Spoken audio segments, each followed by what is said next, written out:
Snow came sideways off the Wyoming plains that Christmas Eve, a wild white curtain that swallowed the fences, the barn, and the road beyond, until Matthew Cole's ranch was no more than a lonely island of lantern, light in a sea of winter. The wind hissed through the gaps in the logs and rattled the shingles overhead as he knelt by the stove, feeding it another stick of split pine. Behind him, little Rosie sat at the table with her legs dangling, humming to herself as she moved a wooden horse back and forth in front of a cracked plate that held their simple Christmas supper, beans, biscuits, and the last of the dried apples. There was no tree that year, no ribbons, no string of cranberries like Mary used to make before the fever took her. There was only the soft glow of the oil lamp, the restless wind, and the ache inside Matthew's chest that never quite went away. He had told himself that he would not think of the empty chair at the table, or the absence of a woman's voice in the house, or the way Rosie sometimes woke in the night calling, "Mama," into the dark. He had told himself it was enough to work hard to keep them fed, to keep the ranch from collapsing around them. But when he'd come in from the barn that afternoon and found Rosie clutching the worn rag doll Mary had sewn, whispering to it that maybe Santa would bring them a mother, the words had cut him deeper than the north wind ever could. Now as the storm thickened and the light outside faded to a smothering gray, a sharp knock clapped against the door, echoing through the cabin like a gunshot. Rosie's head snapped up, curls bouncing. "Papa, somebody's here," she whispered, eyes wide. Matthew's first thought was that maybe a neighbor had gotten caught in the storm. But his nearest neighbor was 7 miles away, and no one with sense traveled in such weather. Still, the knock came again, hesitant but determined. He wiped his hands on his trousers, crossed the room, and drew back the latch. The door opened with a rush of cold that doused the warmth inside, sending snowflakes swirling onto the plank floor. Standing on the threshold framed by the storm was a woman in a mud-stained winter dress that had seen better years and too many washings. The skirt was patched in several places, faded blue over gray, brown over green, and the hem was stiff with ice. Her boots were wrapped in strips of cloth, tied clumsily for warmth. Snow clung to the dark hair coiled at the back of her head, and flakes melted on the pale skin of her cheeks. She held a worn carpetbag in both hands, knuckles white where they gripped the handle. For a moment she simply stood there, breathing hard, her eyes adjusting to the interior light. Those eyes were the first thing Matthew truly saw. Large, dark and tired but watchful, like someone who'd learned to read danger in the twitch of another's hand. Behind him, Rosie slid off the chair and crept closer, small fingers curling into the leg of his trousers. The woman opened her mouth as if to speak, but nothing came out. She swallowed, lifted her chin just a fraction, and tried again. "Mr. Matthew Cole." Her voice shook like the lamp flame when the wind slipped through the cracks. Matthew's hand tightened on the edge of the door. "That's me," he said slowly. "Ma'am, you're liable to freeze standing out there. Step inside." She hesitated, glancing back into the white blur behind her, then stepped across the threshold. Snow fell from her shoulders in the bag with a soft hiss. The warmth from the stove rolled toward her like a welcoming embrace, and for a fraction of a second, her eyes fluttered closed as if she were savoring it. "I'm sorry to come at such an hour," she said, moving away from the open door. "The stage was delayed by the snow. The driver let me off at the crossroads, said he couldn't risk the hill. I walked the rest." Matthew shut the door against the storm and turned the latch. "That's near 3 miles, he said, frowning. "In this weather? You'll catch your death." "I've walked further," she answered quietly. There was something in her tone that made him pause, a hint of battles fought alone, miles trod with no one waiting at the end of the road. He cleared his throat, pushing away the uncomfortable tightening in his chest. "Can't imagine what business you'd have out here on Christmas Eve, miss." He realized then that he did not know her name, not really. He knew it on paper, in neat ink that had come all the way from Boston. But paper and flesh were two very different things. Her fingers tightened on the bag. "Abigail Hart," she said. "From the Boston agency. You wrote a letter, Mr. Cole, a request." In the silence that followed, the wind moaned against the walls like some restless spirit. Matthew felt Rosie's gaze dart between them.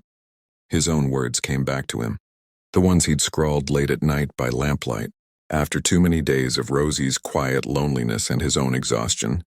Seeking respectable, woman of good character to assist in the raising of a young daughter and management of a remote homestead. Possibility of marriage if both parties find agreement. His ears burned now as if he were a boy caught doing something shameful. "You're the—" He couldn't quite say it. "Mail-order bride," she supplied softly, with a little twist of the lips that never quite reached her eyes. She had heard the term before, no doubt. Heard it whispered in boarding houses and train cars, sometimes with pity, sometimes with scorn. It was a label that shaved away all that came before. The years, the losses, the reasons a woman would leave everything she knew to marry a stranger in the wilds. Matthew studied her in the flicker of the lamp. The hollows beneath her cheekbones, the faint shadows of bruised sleep around her eyes, the calluses on her hands that said she was no pampered city girl. Her clothes were poor, patched and simple. Not the neat traveling suit he imagined when he'd thought of a bride arriving from back east. There was no trunk of belongings with her, no box of mementos, just the bag and the clothes on her back. "You came all this way?" he began. She nodded. "There wasn't much left for me there." She tried to smile, but it wavered and fell away. Rosie, who had been watching with the grave interest of a child who senses grown-up tension, tugged at his sleeve. "Papa," she whispered, though it was easy enough for Abigail to hear. "Is she the lady from the letter?" Both adults looked down at her. Abigail's expression softened like snow melting on a windowsill. "Hello," she said, dropping into a small curtsy that made her patched skirt swish. "You must be Rosie." "I'm Rosie Cole," the little girl said, chest puffing with pride. "I'm 5. I help Papa with the chickens and the goats, and sometimes I stir the soup." Abigail's mouth curved. "That's very important work." "I'm honored to meet you, Miss Rosie Cole." No one had ever called Rosie Miss anything, and Matthew felt his daughter straighten even more, like a sapling reaching for the sun. "Are you cold?" Rosie asked, peering at the snow still clinging to Abigail's hair. "Your dress is wet." "Papa, she's shivering." Abigail started to protest, but her teeth betrayed her with a tiny, traitorous chatter. Matthew swore under his breath and moved toward the stove. "Hang your coat on that peg," he said, more brusque than he intended. "Boots, too. They're soaked through. I'll fetch some dry socks. Rosie, get the extra blanket from our bed." "Yes." "Papa," Rosie chirped, scampering off. Abigail obeyed, moving slower, as if each gesture cost her effort. When she pulled off her coat, Matthew saw that the sleeves of her dress were frayed at the cuffs and darned in 2 places. The garment hung loose on her frame, hinting she'd lost weight in the weeks leading up to her journey. She laid the coat carefully over the peg, smoothing the worn fabric with a touch that was almost tender, as if it was one of the few things she possessed, and she was determined to make it last. When she bent to untie the cloth strips from her boots, Matthew caught sight of her ankles, red and raw from the cold. A shaft of anger rose in him, surprising in its intensity. "They sent you alone?" he asked. "All this way?" She straightened, one hand braced against the wall for balance. "There were other travelers on the train," she said lightly, but her gaze slid away from his. "And the stage. The agency's work was done once. They put me on the westbound line." Matthew imagined the agency clerk dry as parchment, handing over a ticket and wishing her luck, sending a woman in worn shoes into a land of hard weather and harder men. He thought of the miles of empty country between Boston and his remote valley, the depots and way stations, the stares she must have endured. He wondered if anyone had looked at her and seen more than a poor woman chasing a stranger's promise. Rosie returned with the blanket bundled in her arms. "Here," she said, offering it. "You can sit in Mama's chair. It's the warmest spot." The words slipped out innocently, and Matthew saw Abigail's gaze flick to the rocking chair by the stove, the one with the worn cushion and the small embroidery on the back where Mary had stitched a crooked wildflower. His chest tightened. He opened his mouth to say that was not appropriate, that they'd need to figure things out first. But then Abigail surprised him. She touched the back of the rocking chair reverently, her fingers tracing the wildflower. "Your mama had a good hand with a needle," she murmured. "My mother did too. She taught me that a chair becomes a home when it remembers the shape of the people who sat in it." She turned to Rosie. "How about I sit over here by the table, and you keep your mama's chair warm for her in your memories?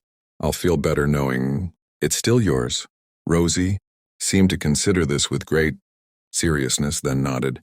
"All right," she said. "But you can rock in it sometimes. When Papa says, The child's instinctive generosity tugged at something inside. Matthew. He looked at Abigail again and saw the way she shrank from claiming someone else's place, the careful respect she showed to a woman she'd never met.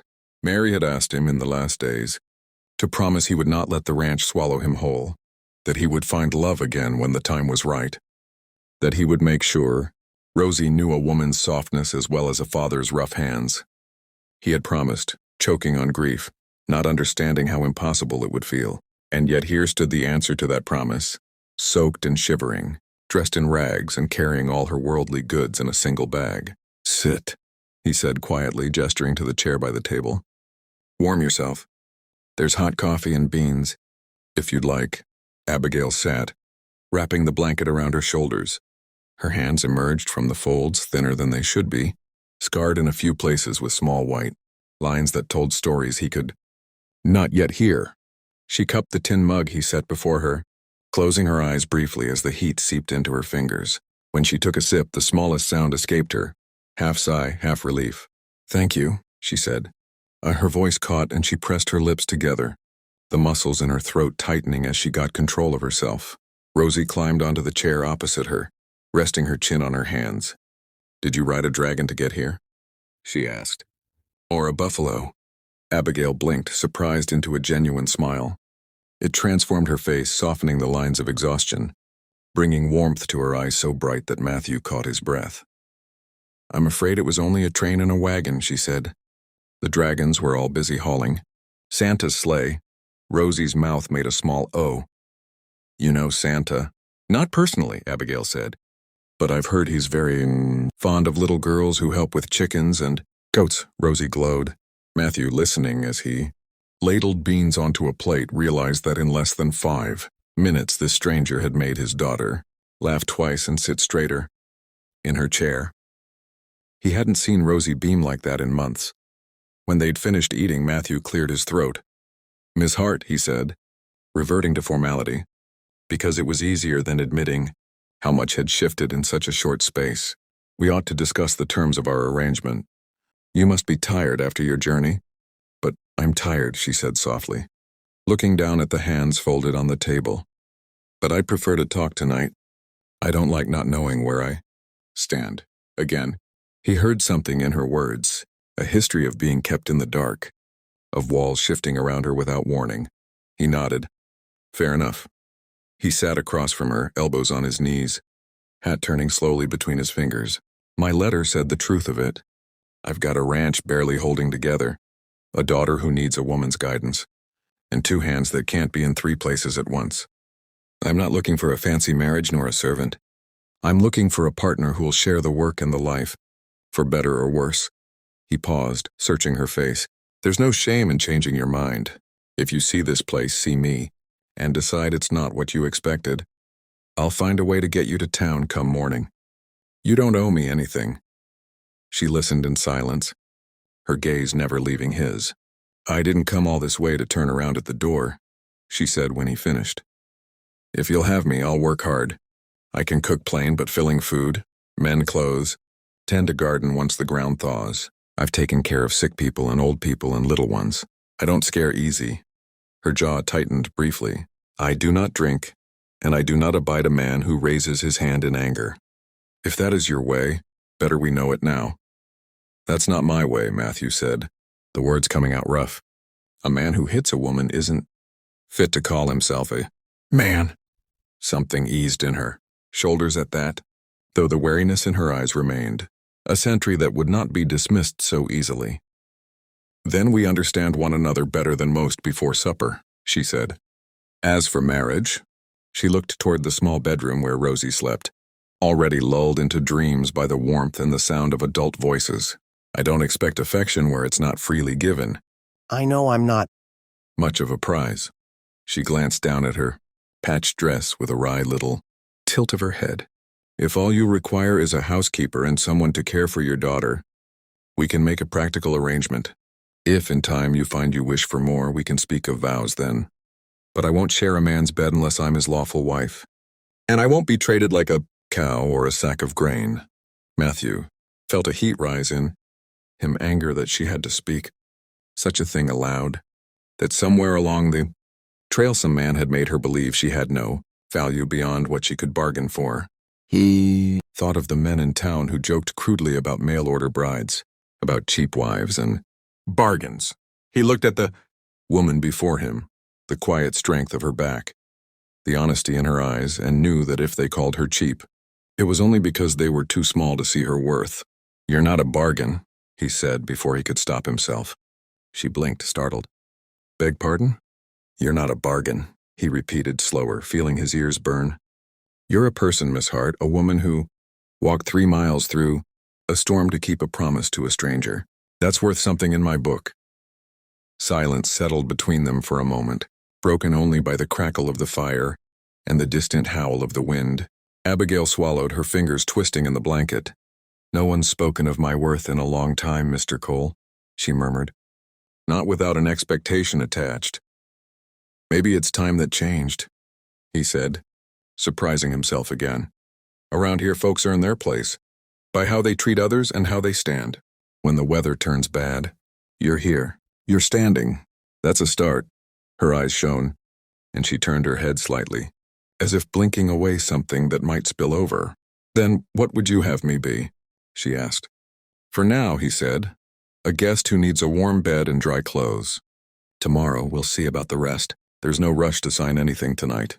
We'll let Christmas dawn before we bind each other to promises." At the mention of Christmas, something flickered across her face, grief and longing intertwined. "I thought I might spend this Christmas in a boarding house," she admitted, "alone in a room with a ticking clock and thin walls. I never imagined." She glanced around the cabin, at the simple table, the stove, the rocking chair, the sleeping child. "It isn't much," Matthew said quickly, ashamed of the cracks in the walls and the roof that leaked in spring. "It's more than I've had in years," she answered, and the way she said it made him see the cabin through her eyes, not as the failing weight of responsibility he carried, but as a place with a roof that kept the snow at bay, a stove that gave steady heat, a table where a child's laughter might yet grow. "Thank you for not turning me away. Any man who sends a woman back into a storm on Christmas. Eve isn't fit to be called neighbor," he said. "You're under my roof now, Miss Hart. That makes you my responsibility. We'll figure out the rest later." When Rosie had been tucked into bed and Abigail stood in the doorway of the small spare room, bare but for a narrow bed, a trunk and a washstand, she turned back to him. Her hair was looser now, a few strands curling around her face, damp from the melted snow. She held the blanket tight around her shoulders, and for the first time since arriving, she looked unsure. "Mr. Cole," she said quietly, "if you should decide in the light of morning that this arrangement isn't what you want, I won't hold you to the letter. I've started new before. I can do it again." He studied her, the way she braced herself for rejection even as she stood in the doorway of the first safe place she'd seen in months. "I don't make decisions about people in the dark," he replied. "Sleep, Miss Hart. Tomorrow we'll see what Christmas brings." She nodded, stepping into the room. "Good night, Mr. Cole." "Good night, Miss Hart." As he turned down the lamp and the cabin sank into the soft, breathing dark, Matthew lay awake longer than he meant to, listening to the wind outside and the occasional creak of the logs settling. He thought of the woman in the next room, of the long road that had brought her here, of the way she looked at Rosie like she was something precious. He thought of the agency papers folded in his desk, the ones that treated a human heart like a crate of goods to be shipped. Somewhere between the crackle of the stove and the hush of the snow, he made a quiet decision in the privacy of his own mind. Whatever the paper said, whatever the world thought of mail-order brides, he would not measure Abigail, Hart, by the price of her ticket or the state of her clothes. He would measure her by her courage, by her kindness to his daughter, by the way she faced the storm and walked into his life anyway. And if there was worth to be seen, he would be the man who chose to see it. Friend, if you're enjoying this emotional Western Christmas love story and want to know what happens next between Matthew, Rosie, and Abigail, make sure you subscribe to the channel and turn on the bell. Your support helps us bring you more heart-touching stories like this, so don't forget to hit that subscribe button before you move on.